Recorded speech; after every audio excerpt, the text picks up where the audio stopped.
concerning reptilian aliens, and the reptilian alien phenomenon is something that I like to come back to periodically, because it's just such a hard to swallow paranormal phenomenon, and yet there's a lot of circumstantial evidence out there that is, when you pile it all up on one big pile and take a look at it, it makes you wonder. It really, really does. And we're going to talk about David Icke, talk a little bit about the lead singer of Smashing Pumpkins features into all of this rabbit hole stuff about reptilian aliens. Can you imagine? But it does, and he does. And I thought that to start off, we would begin by examining where we kind of left off 2025, and now we're going into 2026. And if you've been following the show here, you'll know that that I've been examining the so-called cyber prophecies for a long time, and then kind of delving into different areas that the cyber prophecies covered in an attempt to verify that they were in fact manifesting within the materium, if you will. And that's sort of where we are right now.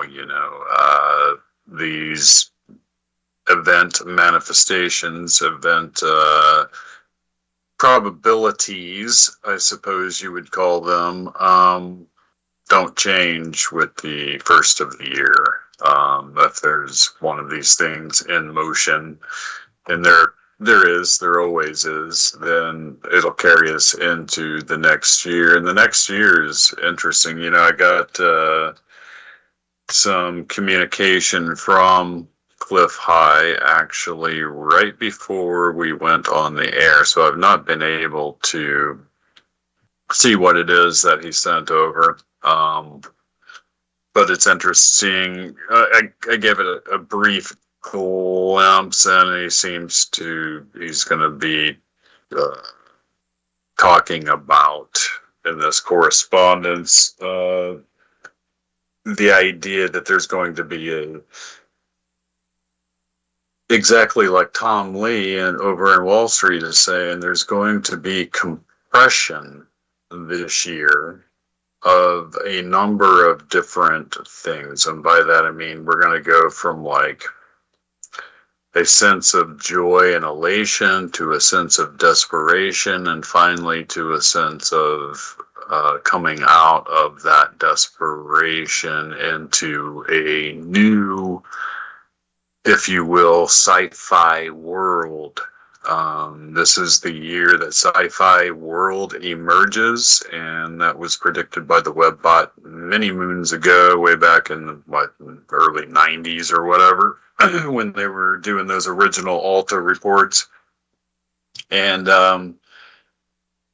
so this year you're going to see, and if you've been a listener of late, you'll know that I'm covering cryptocurrencies now along with crypto animals, because the cyber prophecies led us here.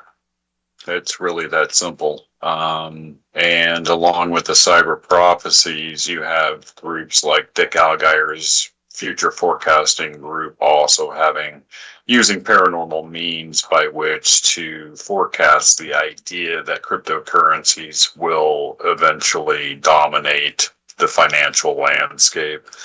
And I'm not a financial analyst in any way, shape, or form. If you want to know how to track get better at attempting to track a Sasquatch, something like that, then I'm not bad.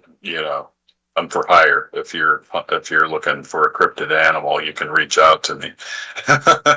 I'm not for hire if you're looking for financial advice. So that, buyer beware on all of that. But I can tell you, I am a polymath with a photographic memory, and I have extensive experience doing what I do.